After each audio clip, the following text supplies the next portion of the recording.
मस्साजोगचे सरपंच यांच्या हत्येला आज 23वा दिवस उलटलेला आहे. अद्यापही 3 आरोपी फरार आहे. मात्र खंडणी प्रकरणातील आरोपी वाल्मिक कराड याने पुणे पोलिसांना शरणागती पत्करलेली आहे. आणि माझ्यासोबत सध्या मस्साजोगचे एक ग्रामस्थ आहेत. दादा, वाल्मिक कराड जे खंडणीतले आरोपी आहेत त्यांनी शरणागती पत्करली असली तरी मेन या प्रकरणातले 3 आरोपी फरार आहे. काय तुमची प्रतिक्रिया? ही घटना 9 तारखेला झाली. 9 तारखेला घटना झाली.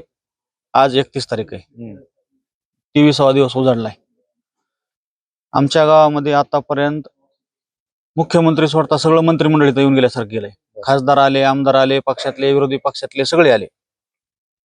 प्रकरण CID कडे दिलंय, प्रकरण SIT कडे दिलंय, न्यायालयीन चौकशी होईल, ह्या गोष्टी आम्ही रोज ऐकत होतो. त्याच्या उपर काल संतोष देशमुखच्या भावानं हायकोर्टात रीट दाखल केली. त्याच्या तिने स्पष्ट उल्लेख केला, वाल्मिक कराडचा उल्लेख केला असेल किंवा ज्या काही त्याच्या मागण्या येतात, तरी बी अजून गावकऱ्याच्या तोंडातून वधवून घ्यायचं किंवा घर हा प्रकार आम्हाला समजला गेलाय. हायकोर्टात रीट दाखल केली म्हणजे त्या रीट मध्ये प्रत्यक्ष नाव जे आहे त्यात तर तुम्हाला ते नाव लक्षात आलं असेल ना. धनंजय देशमुखनं काय रीट दाखल केली, मग त्या रीट मध्ये ज्या मागण्या येतात त्याच्यानुसार तो माणूस त्यात आहेच ना. मग आमचं म्हणणं आहे त्याच्या रीट प्रमाणे जर तो त्यात असेल तर त्याला जी काय त्या कारवाई करा ना. वाल्मिक कराड अटक झाले, मग हे वाल्मिक कराड सारखा माणूस अटक होतो ज्यांना आपण सगळेजण मास्टर माइंड म्हणतात, मग हे 3 का अटक होत नाहीत? म्हणजे ही दर 10 दिवसाला दर 5 दिवसाला प्लॅनिंग केल्यासारखं एकेकाला अटक करायचं, एकेकाला अटक करायचं, कुणाला सरेंडर करायला लावायचं, कुणाला काय करायला लावायचं, म्हणजे ठरवून गेम करायला शासन आमच्या संकट. कारण शासनाला ही आम्हाला होणारा त्रास किती जास्त दिवस त्रास देता येईल हे शासन आम्हाला बघायला. त्याच्यामुळे आमची एकच मागणी की उद्याच्याला 10 वाजेपर्यंत जर राहिलेले आरोपी अटक नाही झाले, आम्ही गावकऱ्यामार्फत तहसीलदार साहेबांना निवेदन दिलंय. आम्ही गावातील सर्व ग्रामस्थ आम्ही आमच्या इथं मस्साजोगला इथून 1 किलोमीटर तलाव आहे, तिथं जाऊन आम्ही सामूहिक जलसमाधी करणार आहेत. त्याशिवाय शासनाला जाग येणार नाही. कारण आम्ही शासनाचा आतापर्यंत आदर केलाय. पोलीस प्रशासन असेल, शासनाचे प्रतिनिधी असतील, कोणी आमदार असतील किंवा अजून काही जे आमचे मनोजदादा जरांगे पाटील असतील, छत्रपती संभाजी महाराज असतील, यांनी सांगितलं थोडा वेळ द्या वेळ द्या. आम्ही प्रत्येकाच्या अल्टिमेटन ऐकलाय. शेवट आम्ही माणसं येतं, आमची बी सहनशीलता संपली ना. आता आम्हाला कोणाचा अल्टिमेट नको आणि आता आम्ही कोणाचं ऐकणार नाही. आता एकच पर्याय, एक तर आरोपीला 10 वर्ष अटक करा, नाहीतर आम्ही 100-200 लोक तिथं मस्त जाणार आहेत. आमच्या 100-200 माणसाला मध्ये तळ्यात ढकलून देऊन विषय संपून टाका. पुन्हा कोणी वाढणार नाही शासनाला आमचे माणसं अटक करा किंवा आम्हाला न्याय द्या म्हणून. खरं तर वाल्मिक कराड यांना आज शरणागती जरी पत्करली असली तरी 3 आरोपी फरार आहेत. उद्या तुम्ही आंदोलनाचा इशारा दिलेला आहे, काय सांगा? समाधान नाही. 2 दिवस झालं बातमी ती कराड आले, पकडले, मुसक्या बांधल्या, असलं केलं तसलं केलं. वाल्मिक कराड कुणी पकडलेले नाहीत. वाल्मिक कराड स्वतःहून आलेले. बातमी रोज येते. 6 तुकड्या होत्या, आता 9 केल्या. 9 होत्या, आता 10 केल्या. 2 मोबाईल जप्त केले. 2 मोबाईल मध्ये हे सापडलं. अहो साहेब, ह्या 9 तारखेच्या नंतर 10लाच ज्या दिवशी वाशीला गाडी सापडली ते मादरचोद 2 मोबाईल टाकून गेलेले. CID मोबाईल सापडले. CID तपास चालू आहे. काय तपास चालू आहे? हे लोकलला जे गुंडे होते ते सापडलेत. वाल्मिक कराड स्वतःहून आलेत. ह्याच्यात काही लय त्यांना छाती बडवून घ्यायची गरज नाही.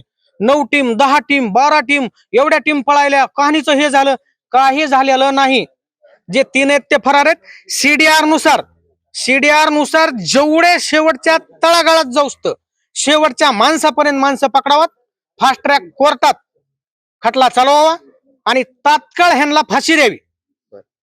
CID ने बी लय दड थुपटून घेऊन 2 मोबाईल पकडले. मोबाईल मध्ये असं पकडलं, दुसऱ्या दिवशी मोबाईल इथं जाळलेले, त्यांना गाडीत टाकून पळालेले. मोबाईल पकडले. ते काय करायलेत, 2 दिवसाला एक स्टोरी, 2 दिवसाला एक स्टोरी. दुसऱ्या दिवशी मोबाईल, गाडी, गाडीतले हत्यार, गाडीतली चिठ्ठी, ज्या गोष्टी असतील त्या सापडलेल्या आहेत, पकडलेल्या नाहीत. स्पष्ट सांगतो, बस झाला राडा. 22वा-23वा दिवस आहे. उद्या आमच्या पूर्ण गावानं जलसमाधीचं आंदोलनाचा इशारा दिलाय. उद्या आम्ही करणार आहेत. काहीतरी नवं काढायचं, काहीतरी रोज नवं काढायचं. काय आज ह्याला पकडलं, आज ह्याच्या घरी गेले, आज त्याच्या घरी गेले. अरे काय हे नाटक आहेत का नौटंकी? काय तमाशाच्या माणसाचा खून झालाय. 3 टर्मचा सरपंच माणूस. CDR नुसार शेवटच्या तळागाळातला बी पकडलाच पाहिजे. गय कुणाची नाही. वाल्मिक अण्णा किंवा वाल्मिक कराड पकडला नाही, सरेंडर झालाय. मग ह्या टीमा करतात काय आणि चालल्यात कुठं, का नाटकं करून कुठं भजे खात्यात, हे जे ते तपासावा. खरं तर CDR नुसार प्रत्येक आरोपीची चौकशी झाली पाहिजे, त्याला अटक झाली पाहिजे अशी गावकऱ्याची मागणी आहे. दुसरीकडं उद्या गावकऱ्यांना जलसमाधी आंदोलनाचा इशारा दिला. उद्या सकाळी 10 वाजेपर्यंतचा अल्टिमेटम गावकऱ्यांनी दिलेला आहे. 10 वाजेपर्यंत जर सगळे आरोपी अटक झाले नाही तर उद्या आम्ही सगळे गावकरी जलसमाधी आंदोलन करणार असल्याचा इशारा देखील मस्साजोगच्या ग्रामस्थांनी दिलेला आहे. अक्षय शिंदे, साम TV न्यूज, मस्साजोग, बीड. देश विदेशातील प्रत्येक घडामोडींचे लाईव्ह अपडेट मिळवण्यासाठी आता साम टीव्हीच्या सर्व सोशल मीडिया प्लॅटफॉर्मला लाईक, फॉलो आणि सबस्क्राईब करा.